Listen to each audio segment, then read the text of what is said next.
remember when I don't know, 5 years ago, I had ankle surgery. I had a hole in my ankle bone, and they took bone from my knee and they put it into my ankle to fix the problem. And so because it was like a planned surgery, not like an emergency surgery, I was already, even before the surgery happened, I was like, I am going to manifest myself into amazing healing, and this is going to be amazing, and I'm going to heal so quickly, it's going to blow people's minds. And so I would say things to myself like, I see myself running easily and effortlessly up and down stairs again and again, which I hadn't done in a really long time because I was in a lot of ankle pain. I couldn't do it. Okay, so I have the surgery. Surgery itself goes really, really well. Okay, so happy, manifesting, yes. And then about 8 months later, it's summertime, and I'm feeling pretty bummed because the level of healing for the amount of manifesting that I've been doing is not matching up, right? It's like I'm still having problems with it. And I'm like, oh, I don't understand, like why I thought it was supposed to work, right? And so like right around the same time, I had this opportunity to go get my dad's Mustang convertible in North Carolina and drive it from North Carolina to California, okay? And I was like, this is great, I'm bummed about this ankle, and I was also feeling just sort of like bummed in general. I remember at this time like about like where's my career and my life and my boyfriend and like all that kind of stuff like that I have regularly, okay? This was one of those moments. And so I thought, if I drive across the country, it's gonna cleanse me. I'm gonna be clear when I get back to California. So I go all the way, I fly to North Carolina, and the next day I pack up the car, and I'm putting like some artwork from the house into the car, and I'm putting like this box of cups that I wanted to bring. And my mother made me bring a box of balsamic vinegar for some reason that she wanted me to drive across the country and give to the people of Santa Monica as a gift. So all of this stuff goes into the vehicle, and most importantly, what I put in the vehicle is an obscene amount of Louise Hay CDs. Okay?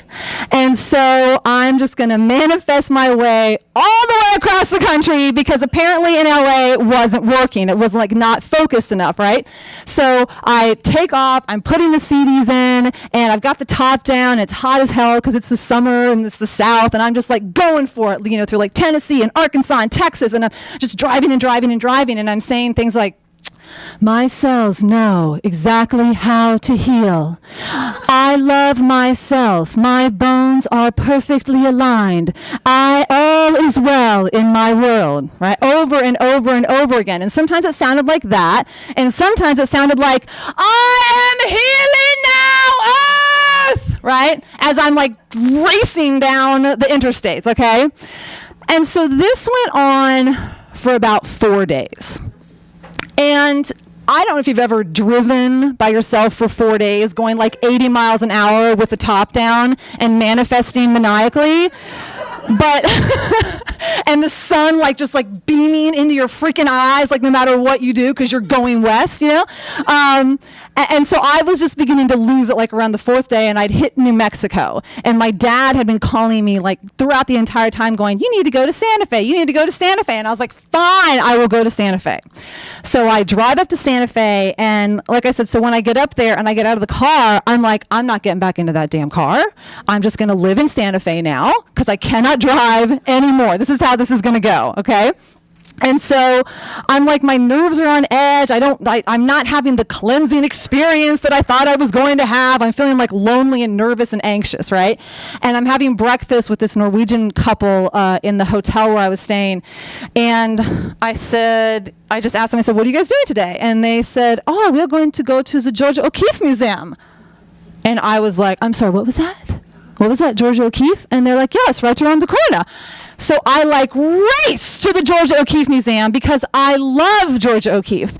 And I remember when I was like, I think I was like 12 when I learned about Georgia O'Keeffe, and I didn't even really know what she was about. I mean, I'd seen some of her art, but I didn't really know, but I knew that she was a real artist and that she was super cool. And that's what I liked. I was like, I'm in. I'm on the Georgia O'Keeffe train. And so I get my ticket. I walk in and I give I show the ticket to the security guard, and I'm like kind of joking and nudging with him like, I'm happy to be here. And then I take I walk maybe 4 feet, and I look over to my right, and there is a piece from the Black Iris series.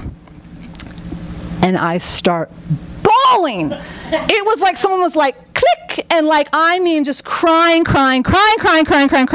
uncontrollably. And I'm like looking around, I can't figure out what's going on. I'm like, why am I having this reaction? What is it? And so I walk back over to the security guard who just 45 seconds ago I was joking with. And I'm like, I'm having a really strong emotional reaction to being here. And he sends me over to the front desk. And so I go over to them, and I'm just like, oh, I don't know why I'm crying.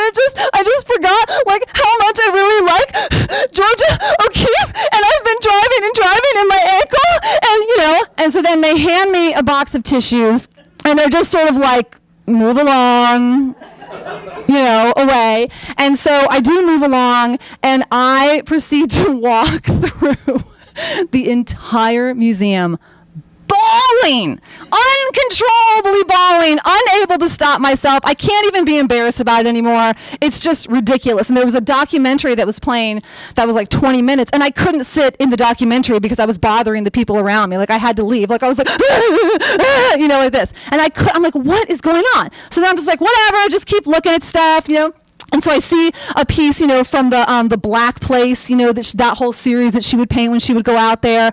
And then I see her camping gear, like a tent and a shirt she wore. And there's these photos of her, and there's letters between her and her husband that they would write to one another.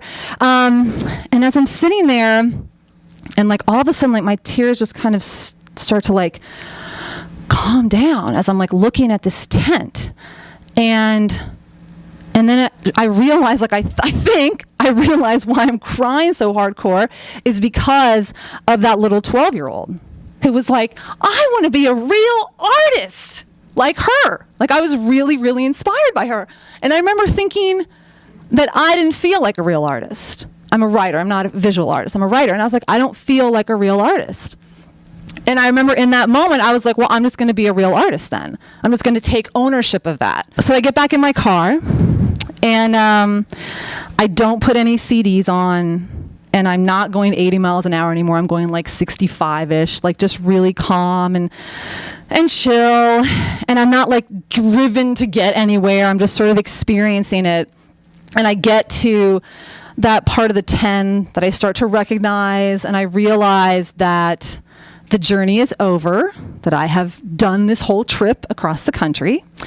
And I get to my apartment, and I'm unpacking the car, and I'm running the artwork up and down the stairs, and I'm running the box of cups up and down the stairs, and I'm running the balsamic vinegar up and down the stairs.